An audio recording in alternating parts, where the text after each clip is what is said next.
ਤੁਸੀਂ ਸੁਣ ਰਹੇ ਹੋ Chawla news network Toronto CNN Toronto. आओ फिर जौल साहब का स्वागत करते हैं जी and today will be the last day Johal साहब रेडियो ते उत्ते एज अ न्यूज़ रिपोर्टर हाजिर होंगे परंतु नेक्स्ट टाइम जो आउणगे तां एज अ कैंडिडेट ऑफिशियल तौर ते क्योंकि इलैक्शंस दी जो किक ऑफ है जी कैंपेनिंग दी वो कल तो शुरू हो रही है जी। पहले तो आप बहुत सारी बेस्ट विशेस दिंदे हैं जौल साहब नूं ते स्वागत भी करते हैं। जौल साहब बहुत बहुत स्वागत है, वेरी गुड मॉर्निंग, सत श्री अकाल। सत श्री अकाल जी अर्श, बहुत मिहरबानी सारे भैन भरावां नूं भी जी आयां नूं जी प्रोग्राम दे विच, thank you so much. We will miss you for I don't know how long now. नहीं वो कह लो कि जिन्ना तुसीं मिस करोगे ना उस तो ज्यादा मैं खुद मिस करांगा जी।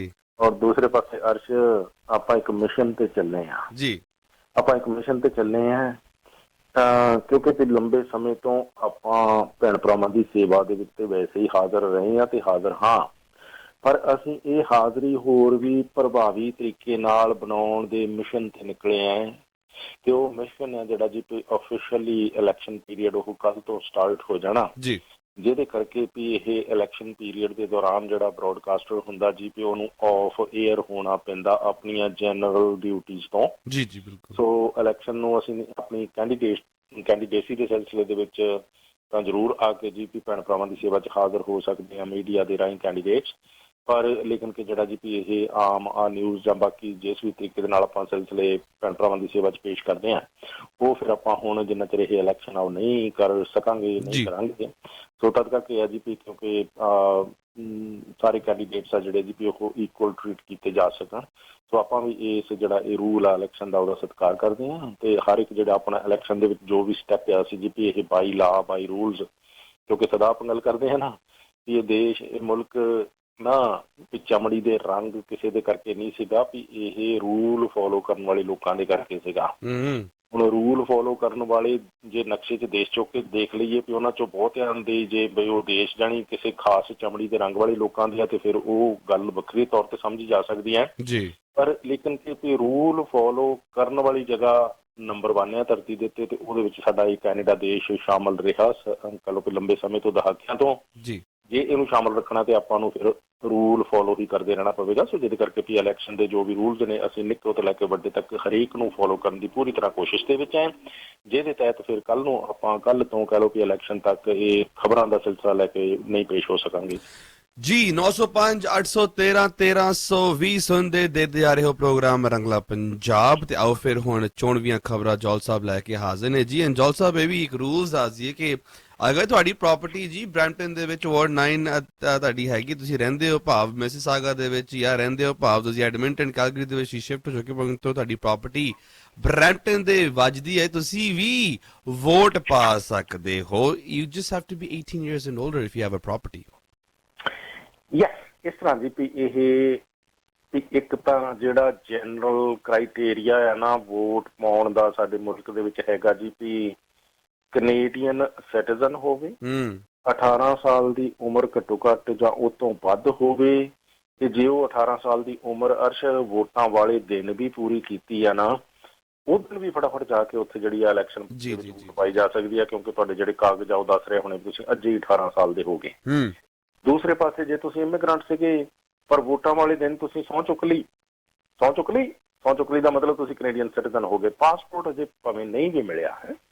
ਸੋ ਜੇ ਇਸ ਮੂਮੈਂਟ ਤੋਂ ਤੁਸੀਂ ਕੈਨੇਡੀਅਨ ਸਿਟੀਜ਼ਨ ਹੋ ਗਏ, 18 ਸਾਲ ਤੋਂ ਉਮਰ ਵੱਧ ਹੋ ਗਈ, ਤੁਸੀਂ ਵੋਟ ਪਾਉਣ ਜਾ ਸਕਦੇ ਹੋ, ਭਾਵੇਂ ਨਹੀਂ ਰਜਿਸਟਰਡ ਵੋਟਰ ਤੁਸੀਂ ਹਜੇ ਸੀਗੇ, ਭਾਵੇਂ ਤੁਹਾਡੇ ਕੋਲ ਕੋਈ ਜਿਹੜਾ ਇਹ ਵੋਟਾਂ ਦਾ ਕਾਰਡ ਅਜੇ ਨਹੀਂ ਆਇਆ ਉਹ ਤੇ ਆਉਣਾ ਹੀ ਨਹੀਂ ਕਿਉਂਕਿ ਤੁਸੀਂ ਸਿਟੀਜ਼ਨ ਨਹੀਂ ਸੀਗੇ, ਪਰ ਜੇ ਇਸ ਮੂਮੈਂਟ 'ਤੇ ਸਿਟੀਜ਼ਨ ਹੋ ਗਏ, ਇਲੈਕਸ਼ਨ ਤੋਂ ਭਾਵੇਂ ਇੱਕ ਦਿਨ ਪਹਿਲਾਂ ਹੋ ਗਏ ਜਾਂ ਇਲੈਕਸ਼ਨ ਵਾਲੇ ਦਿਨ ਵੀ ਹੋ ਗਏ, ਤੁਸੀਂ ਚੁੱਪ ਕਰਕੇ ਚੱਲ ਜਾਣਾ ਪੋਲਿੰਗ ਸਟੇਸ਼ਨ, ਉੱਥੇ ਕਰਨਾ ਡੈਕਲਾਰੇਸ਼ਨ ਸਾਈਨ ਤੇ ਤੁਸੀਂ ਆਪਣਾ ਵੋਟ ਜਿਹੜਾ ਉਹ ਪਾ ਸਕਦੇ ਆ। ਅੱਛਾ, ਇਹਦੇ ਨਾਲ ਹੀ ਜਾਣੀ ਕਾਨੂੰਨੀ ਤੌਰ ਤੇ ਕੋਈ ਹੋਰ ਇਹੋ ਜਿਹੀਆਂ ਪਾਬੰਦੀਆਂ ਨਾ ਲਾਈਆਂ ਹੋਣ ਲਾ ਨੇ ਜਾਂ ਕੋਈ ਜੁਡੀਸ਼ੀਅਲ ਸਿਸਟਮ ਦੇ ਵਿੱਚ ਐਸੀ ਰੁਕਾਵਟ ਨਾ ਹੋਵੇ ਕਿ ਵੋਟ ਨਹੀਂ ਵਿਅਕਤੀ ਪਾ ਸਕਦੇ। ਸੋ ਆਮ ਤੌਰ ਤੇ ਜਿਹੜੀ ਜੂਰਿਸਡਿਕਸ਼ਨ ਦੇ ਵਿੱਚ ਜੇ ਇਸ ਕੰਸਟੀਚੁਐਂਸੀ ਦੇ ਵਿੱਚ ਜਾਂ ਜੇ ਇਸ ਵਾਰਡ ਦੇ ਵਿੱਚ ਕਹਿ ਲਓ ਕਿ ਰੈਜ਼ੀਡੈਂਟ ਰਹਿ ਰਹੇ ਨੇ, ਸਿਟੀਜ਼ਨ ਨੇ, 18 ਸਾਲ ਤੋਂ ਵੱਧ ਉਮਰ ਦੇ ਨੇ ਵੀ ਉਹ ਵੋਟ ਪਾ ਸਕਦੇ ਨੇ। ਹੁਣ ਇਹ ਪ੍ਰੋਵਿੰਸ਼ੀਅਲ, ਫੈਡਰਲ ਤੇ ਲੋਕਲ ਇਲੈਕਸ਼ਨ ਦੇ ਵਿੱਚ ਇੱਕ ਸਾਰ ਕਾਨੂੰਨ ਅਪਲਾਈ ਹੁੰਦਾ ਕਿ ਵੋਟ ਪਾਉਣ ਦੇ ਲਈ ਐਲੀਜੀਬਲ ਵੋਟਰ ਕੌਣ ਆ। ਐਲੀਜੀਬਲ ਵੋਟਰ ਆਮ ਤੌਰ ਤੇ ਇਹਨਾਂ ਤਿੰਨਾਂ ਹੀ ਇਲੈਕਸ਼ਨ ਦੇ ਵਿੱਚ ਜਾਣੀ ਇਹ ਏਜ 18 ਸਾਲ ਜਾਂ ਉਸ ਤੋਂ ਵੱਧ ਤੇ ਕੈਨੇਡੀਅਨ ਸਿਟੀਜ਼ਨਸ਼ਿਪ। ਪਰ ਇਹ ਮਿਊਨਿਸਪਲ ਇਲੈਕਸ਼ਨ ਦੇ ਵਿੱਚ ਇੱਕ ਛੋਟ ਹੋਰ ਵੀ ਆ ਕਿ ਸਾਰੇ ਸ਼ਹਿਰਾਂ ਦੇ ਵਿੱਚ ਜਿੱਥੇ ਜਿੱਥੇ ਪ੍ਰਾਪਰਟੀ ਜਿਹੜੇ ਭਰਾ ਓਨ ਕਰਦੇ ਨੇ, ਮਾਲਕ ਨੇ, ਵੀ ਉੱਥੇ ਉਹ ਟੈਕਸ ਪੇ ਕਰ ਰਹੇ ਨੇ ਉਹਦੇ ਤੇ, ਹਨਾ। ਬਿਲਕੁਲ, ਜਿਹੜੇ ਕਰਕੇ ਇਹ ਫਰੀडम ਦਿੱਤੀ ਗਈ ਆ ਵੀ ਉਹ ਉੱਥੇ ਵੋਟ ਜਿਹੜਾ ਉਸ ਸਿਟੀ ਦੇ ਵਿੱਚ ਪਾ ਸਕਦੇ ਆ ਜਿੱਥੇ ਉਹ ਪ੍ਰਾਪਰਟੀ ਓਨ ਕਰਦੇ ਆ, ਤੇ ਨਾਲ ਉਹਨਾਂ ਦੇ ਸਪਾਊਸਸ ਵੀ ਜਾਣੇ ਕਿ ਹੈ ਜੀ।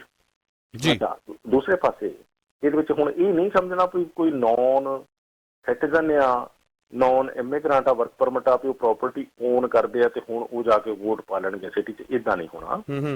ਜਿਹੜਾ ਬੇਸਿਕ ਕ੍ਰਾਈਟੇਰੀਆ ਆ 18 ਸਾਲ ਜਾਂ ਉਸ ਤੋਂ ਵੱਧ ਉਮਰ ਦਾ ਤੇ ਕੈਨੇਡੀਅਨ ਸਿਟੀਜ਼ਨ ਹੋਣ ਦਾ, ਉਹ ਪੂਰਾ ਕਰਦੇ ਹੋਣੇ ਚਾਹੀਦੇ ਆ।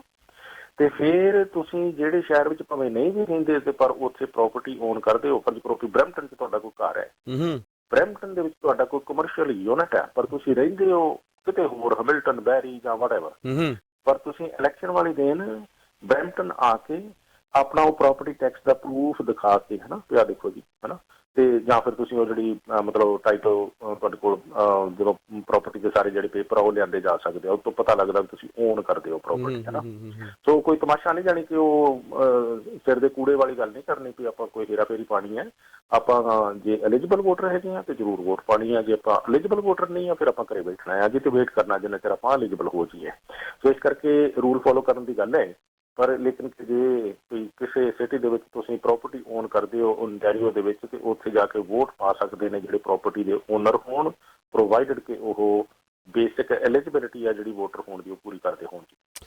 905 ਹਾਂਜੀ। ਅੱਛਾ, ਇੱਕ ਨਾ ਵੋਟਰ ਨੇ ਭੈਣ ਭਰਾਵਾਂ ਦੇ ਮਨਾਂ ਦੇ ਵਿੱਚ ਕਈ ਖਰਚੇ ਵੀ ਹੁੰਦੇ ਆ ਜੀ, ਸਾਰਾ ਦਿਨ ਫੋਨ ਚੱਲਦਾ ਰਹਿੰਦਾ, ਤੇ ਕਿਹਾ ਜੀ ਉਹਨਾਂ ਨੇ ਕਿਹਾ ਜੀ ਵੀ ਬਰੈਂਪਟਨ ਹੁਣ ਕਿਉਂਕਿ ਪੰਜਾਬ ਹੀ ਬਣ ਗਿਆ ਆ ਤੇ ਵੋਟਾਂ ਦੇ ਵਿੱਚ ਹੇਰਾ ਫੇਰੀ ਤਾਂ ਨਹੀਂ ਹੋਊਗੀ।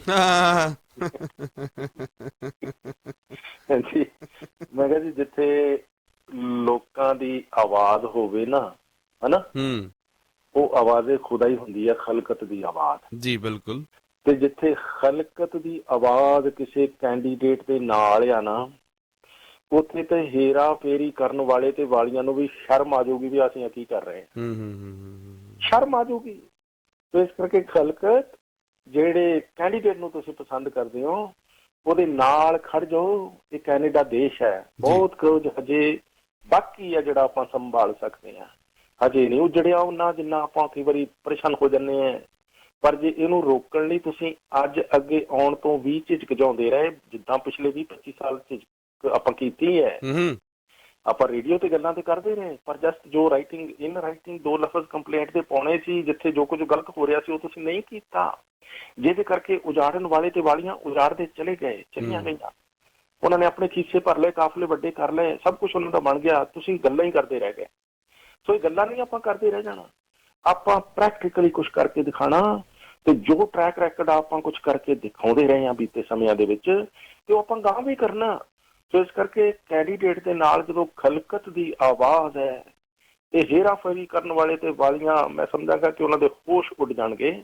ਸੋ ਇੰਨਾ ਹਜੇ ਹਨੇਰ ਨਹੀਂ ਪਿਆ, ਕਲਯੁਗ ਨਹੀਂ ਸ਼ੁਰੂ ਹੋਇਆ ਇਸ ਮੁਲਕ ਦੇ ਵਿੱਚ, ਪਰ ਇਹ ਰੋਕਣਾ ਨੀਗਾ ਹਨੇਰਾ ਜਿਹੜਾ ਵੱਧ ਰਿਹਾ ਹੇਰਾਫੇਰੀਆਂ ਦਾ, ਬੇਈਮਾਨੀਆਂ ਦਾ। ਤੁਸੀਂ ਸਿਰਫ ਗੱਲਾਂ ਹੀ ਕਰਦੇ ਰਹੇ, ਤੁਸੀਂ ਗੱਲਾਂ ਤੋਂ ਥੋੜਾ ਜਿਹਾ ਅੱਗੇ ਵਧੋ, ਦੇਖੋ ਤੁਸੀਂ ਆਪਣਾ ਮੁਲਕ ਕਿੱਦਾਂ ਸੰਭਾਲਦੇ ਨਜ਼ਰ ਆਓਗੇ।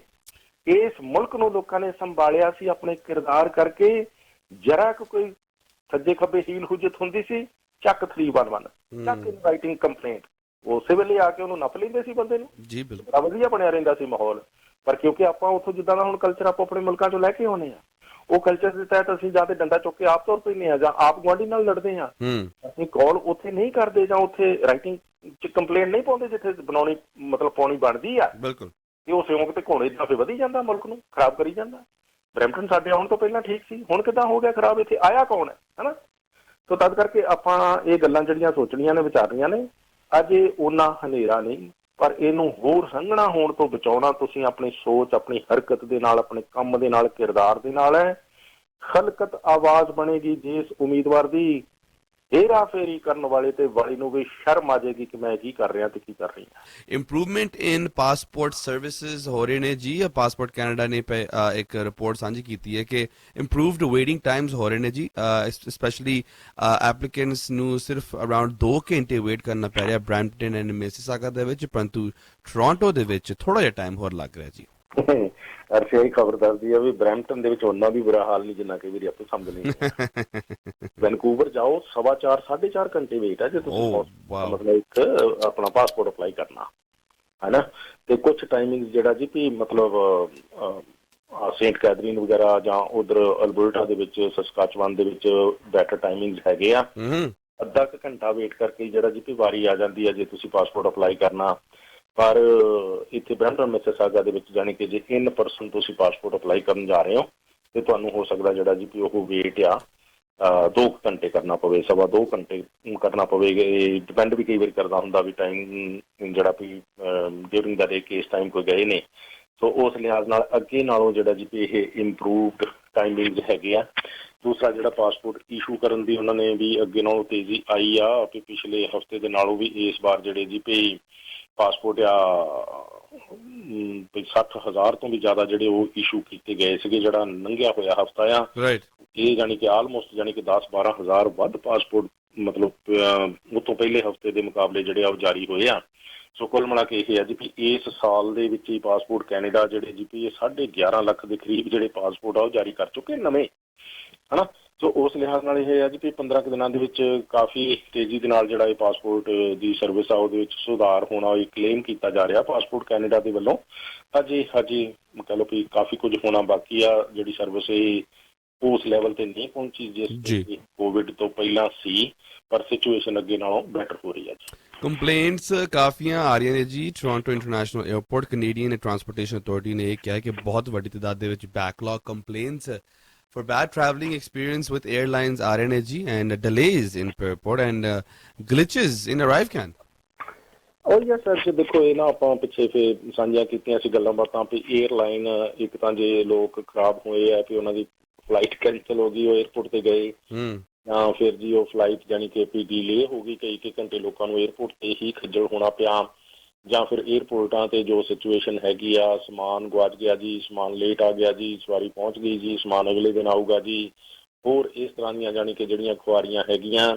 ਜਾਂ ਫਿਰ ਜਹਾਜ਼ ਆ ਜਿਹੜਾ ਏਅਰਪੋਰਟ ਤੇ ਪਹੁੰਚ ਗਿਆ ਅਰਸ਼ ਤੇ ਫਿਰ ਕਈ ਘੰਟੇ ਤੁਸੀਂ ਜਹਾਜ਼ ਉੱਥੇ ਖੜਾ ਰਹੂਗਾ ਵੀ ਅਜੇ ਤਾਂ ਗੇਟ ਹੀ ਨਹੀਂ ਵੇਲਾ ਜੀ ਏਅਰਪੋਰਟ ਤੇ ਕੋਈ ਵੀ।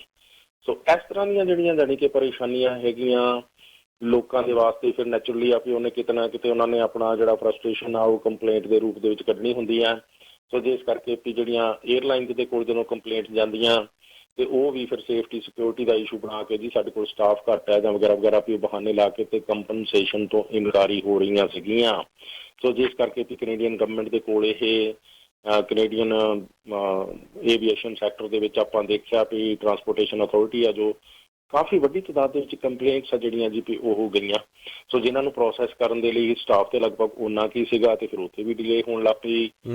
ਜਵਾਬ ਮਿਲਣ ਦੇ ਵਿੱਚ ਦੇਰੀ ਹੋਈ ਤੇ ਫਿਰ ਸਾਡੇ ਜਿਹੜੇ ਟਰਾਂਸਪੋਰਟੇਸ਼ਨ ਮਿਨਿਸਟਰ ਆ ਓਮਰ ਅਲਗਾਬਰਾ ਕਹਿੰਦੇ ਜੀ ਅਸੀਂ ਹੁਣ $11 ਮਿਲੀਅਨ ਦੀ ਫੰਡਿੰਗ ਦੇ ਦਿੱਤੀ ਹੋਰ ਨੂੰ ਤੇ ਵੀ ਇਹ ਜਿਹੜੇ ਆ ਜੀ ਵੀ ਹੁਣ ਜਿਹੜੀਆਂ ਕੰਪਲੇਂਟਸ ਆ ਵੀ ਤਾਂ ਕਿ ਉਹ ਫਾਸਟਰ ਜਿਹੜੀਆਂ ਪ੍ਰੋਸੈਸ ਹੋ ਸਕਣ, ਜਿੰਨਾ ਬੈਕਲੌਗ ਆ ਉਹਦੇ ਤੇ ਕੰਮ ਕੀਤਾ ਜਾ ਸਕੇ।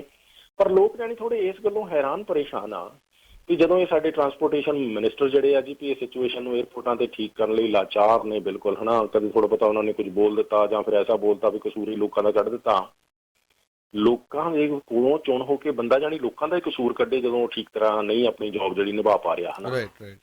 ਸੋ ਇਹਦੇ ਨਾਲ ਹੀ ਫਿਰ ਜਾਣੀ ਕਿ ਜਿਹੜੇ ਸਾਡੇ ਕਹਿ ਲਓ ਕਿ ਫਾਈਨੈਂਸ ਮਿਨਿਸਟਰ ਆ, ਉਪ ਪ੍ਰਧਾਨ ਮੰਤਰੀ ਆ ਕ੍ਰਿਸਟੀਆ ਫਰੀਲੈਂਡ ਹੈ ਜਾਂ ਜਸਟਿਨ ਟਰੂਡੋ ਸਾਡੇ ਪ੍ਰਾਈਮ ਮਿਨਿਸਟਰ ਜਾਣੀ ਕਿ ਇਹੀ ਇਸ ਵੇਲੇ ਕੰਟਰੀ ਨੂੰ ਲੀਡ ਕਰ ਰਹੇ ਆ। ਪਰ ਜੋ ਹਰ ਸਰਵਿਸ ਦਾ ਭੱਠਾ ਬੈਠ ਰਿਹਾ ਸਾਡੇ ਮੁਲਕ ਦੇ ਵਿੱਚ ਜਾਣੀ ਉਹਨਾਂ ਨੇ ਚੁੱਪ ਦਾ ਦਾਨ ਬਖਸ਼ਿਆ ਹੋਇਆ ਦੋਨਾਂ ਨੇ ਇਹਦੇ ਬਾਰੇ 'ਚ, ਹੈ ਨਾ ਜੀ।